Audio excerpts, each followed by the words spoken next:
सबसे पहली बात है कि 15 अगस्त 1947 से पहले हम क्या थे, तो मैं एक शब्द केवल लिख देता हूं। उससे पहले हम इंग्लैंड की या यूके की डिपेंडेंसी या कॉलोनी थे। अब आपको इसका मतलब समझ में आ गया होगा, इसमें कोई चिंता वाली बात है ही नहीं। 15 अगस्त 1947 को क्या हुआ था? 15 अगस्त 1947 को दरअसल एक एक्ट लागू हुआ था, मैं अभी उसके बारे में समझाऊंगा। उस एक्ट का नाम था द इंडियन इंडिपेंडेंस एक्ट। और ये एक्ट कहां पारित हुआ था? जब भी एक्ट पारित होता है, पार्लियामेंट में पारित होता है या लेजिस्लेटिव असेंबली में पारित होता है, विधानसभा में पारित होता है। ये एक्ट हाउस ऑफ कॉमन्स जो है हमारा इंग्लैंड का, जो विधान आप कह सकते संसद है, वहां पारित हुआ। हाउस ऑफ लॉर्ड से भी हुआ। और इसका मतलब यह हुआ कि यूके की पार्लियामेंट ने एक एक्ट पारित किया था, उसका नाम था इंडियन इंडिपेंडेंस एक्ट। ये एक्ट लागू हुआ 15 अगस्त 1947 को और वहां से हम स्वाधीन हुए। मैं इस पर विस्तार में समझाऊंगा इसमें क्या क्या था। फिर मेकिंग ऑफ कॉन्स्टिट्यूशन के बारे में ध्यान रखना है कि स्वाधीनता से पहले से संविधान बनना शुरू हो गया था। नवंबर 1946 में संविधान सभा का चुनाव हो गया था, एक संविधान सभा बनी थी। कैसे बनी थी लंबी कहानी है, उस पर कभी और बात करेंगे। अभी सिर्फ इतना समझें कि नवंबर 1946 में संविधान सभा बनी।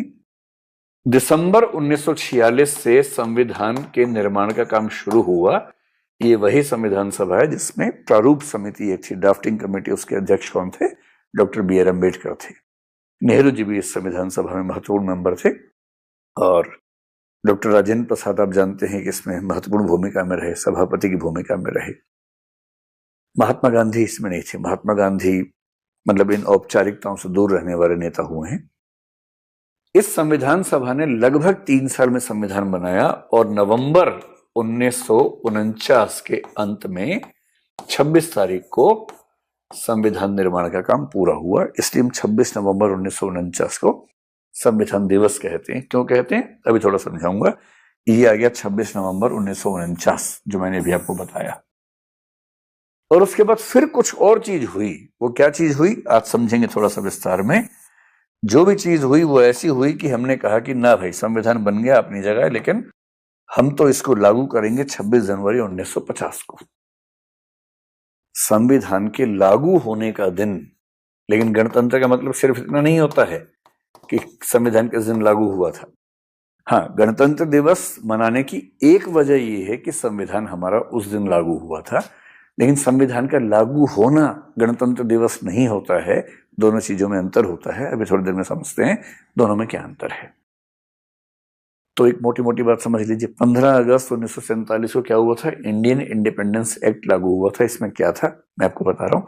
फिर इन चीजों पर हल्का हल्का समझेंगे और तब 26 जनवरी 1950 आपको पूरी तरह से कंसेप्ट उसका स्पष्ट हो जाएगा। देखिए, इंडियन इंडिपेंडेंस एक्ट, मैंने आपसे कहा कि ये एक्ट ब्रिटिश पार्लियामेंट में पारित हुआ था। कब पारित हुआ था? अंग्रेजों ने कहा था कि भाई हम 1948 से पहले पहले भारत छोड़ देंगे। ऐसा लग रहा था कि 1948 में आजादी मिलेगी, लेकिन उसके बाद सिचुएशंस ऐसी बदली कि उन्होंने थोड़ा तेजी से काम किया। वहां की पार्लियामेंट ने एक्ट को पारित किया और उसके बाद वहां के सम्राट ने, वहां के जो राष्ट्र प्रमुख हैं वहां उनके क्राउन है, 18 जुलाई 1947 को उनके पास से एसेंट मिली। एसेंट का मतलब है कि उन्होंने हस्ताक्षर कर दिए। इसका मतलब अभी एक्ट पूरा हो गया। जैसे आजकल भारत में होता है ना कि लोकसभा पास करेगी बिल, फिर राज्यसभा करेगी, फिर राष्ट्रपति उस पर सिग्नेचर करेंगे, अनुमति देंगे। ये एक्ट लागू होने का मतलब था भारत का आजाद हो जाना। आजाद हो जाने का मतलब क्या था? सबसे पहली बात है, इसका मतलब था कि भारत से ब्रिटिश रूल, ब्रिटिश शासन की समाप्ति हो जाएगी। यानी ब्रिटेन हमारा शासक उसके बाद से नहीं रहेगा, ब्रिटिश लोग यहां से लौट जाएंगे। तो ब्रिटिश शासन का अंत पूरी तरह से का मतलब लगभग पूरी तरह से 15 अगस्त को हो गया था।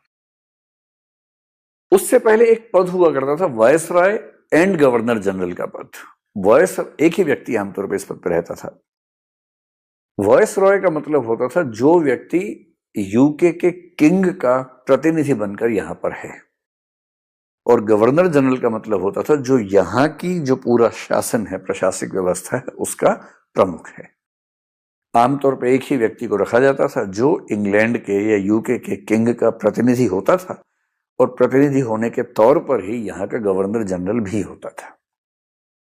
अब क्योंकि इंग्लैंड का शासन खत्म हो गया, ब्रिटिश शासन खत्म हो गया, इसलिए तय हुआ कि 15 अगस्त के दिन से वॉयस राय का जो पद है वो समाप्त हो जाएगा। भारत में ब्रिटेन या यूके का कोई वॉयस रॉय यहां पर नहीं रहेगा। ये इस एक्ट से हो गया था। तीसरी बात ये हुई कि गवर्नर जनरल का पद कुछ समय तक बना रहेगा। क्यों बना रहेगा? क्योंकि जब आजादी मिलती है ना, ट्रांजिशन का फेज होता है, अचानक सिस्टम खत्म हो जाएगा तो नया सिस्टम बन नहीं पाएगा। ऐसे नया सिस्टम बनाने के समय एक संक्रमण काल होता है, एक ट्रांजिशन पीरियड होता है, ट्रांजिशनल फेज होता है। उस ट्रांजिशनल फेज के लिए माना गया कि गवर्नर जनरल का पद बना रहेगा, लेकिन साथ में एक बात कह दी गई कि जो भारत की सरकार है, एक सरकार आपको पता है 1946 के इलेक्शन से तय हुई थी, जिसमें नेहरू जी उस समय शासन संभालने की स्थिति में थे। तो जो भारत की कैबिनेट होगी, भारत की जो सरकार होगी, उस कैबिनेट के निर्देश पे, उसकी सलाह पर इंग्लैंड के सम्राट उस गवर्नर जनरल की नियुक्ति करेंगे और कैबिनेट की सलाह से होगा। ये इंग्लैंड का सम्राट तय नहीं करेगा कौन गवर्नर जनरल है, ये भारत की कैबिनेट तय करेगी। साथ में ये कह दिया गया कि भारत का जो इलाका है वो 2 डोमिनियंस में बटेगा। एक का नाम हो जाएगा इंडिया या भारत और दूसरे का नाम हो जाएगा पाकिस्तान।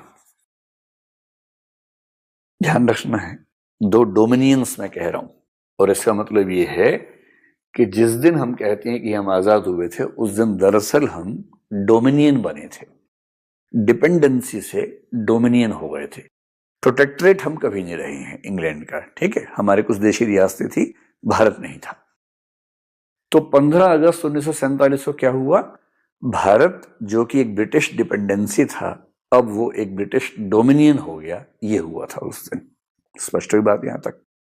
पाकिस्तान भी डोमिनियन था और इसमें लिखा हुआ था कि दोनों डोमिनियंस के लिए एक गवर्नर जनरल भी हो सकेगा, अलग अलग भी हो सकेंगे, जैसे दोनों की सरकारें तय करें वो सिस्टम बन सकता है।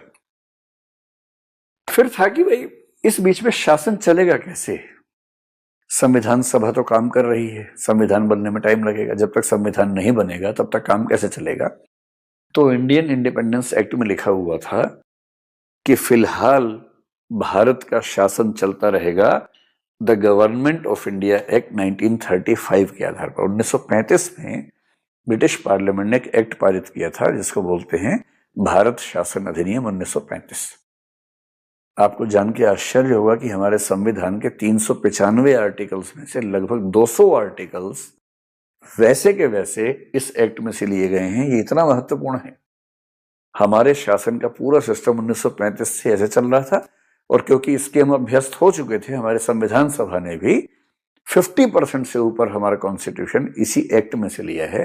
तो ये तय हुआ था कि ये जब तक भारत का संविधान नहीं बन जाता तब तक के लिए इस एक्ट के तहत जो शासन चलना था 1935 के अधिनियम के तहत चलना था पूरे भारत का सिस्टम।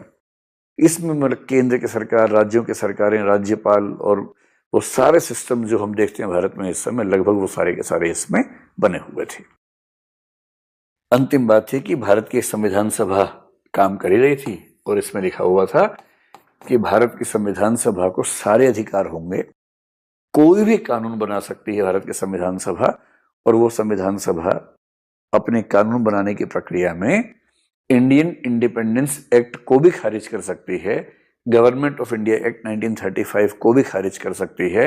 इसका मतलब है कि संविधान सभा को फुल अथॉरिटी होगी, किसी भी तरह की लिमिट नहीं होगी, उसे ब्रिटिश सम्राट से कुछ पूछने की जरूरत नहीं है। पूरी तरह से संप्रभुता के साथ कॉन्स्टिट्यूएंट असेंबली को यानी संविधान सभा को बनाया गया। ये इस एक्ट में लिखा हुआ था। इस एक्ट के तहत 15 अगस्त 1947 से भारत का शासन शुरू हुआ और भारत का शासन चला किसके तहत? 1935 के भारत शासन अधिनियम के तहत, क्योंकि इस एक्ट में लिखा हुआ था कि 15 अगस्त 1947 से भारत का शासन 1935 के एक्ट के तहत चलेगा। और भारत क्या बन गया? डोमिनियन बन गया। डोमिनियन का मतलब ध्यान रखना है, हम पूरी तरह से इंग्लैंड से आजाद हैं, हम पूरी तरह से यूके से आजाद हैं, लेकिन भारत का राष्ट्राध्यक्ष, राष्ट्र प्रमुख, हेड ऑफ स्टेट कौन होगा? वो होगा जॉर्ज, जो वहां पर बैठे हैं, छठे जॉर्ज, जो वहां के सम्राट हैं, वही हमारे भी हेड ऑफ स्टेट होंगे। केवल नाम के लिए होंगे, कोई फर्क नहीं पड़ता उनके होने से, लेकिन नाम के लिए वही हमारे हेड ऑफ स्टेट होंगे। ये स्टेटस था हमारा।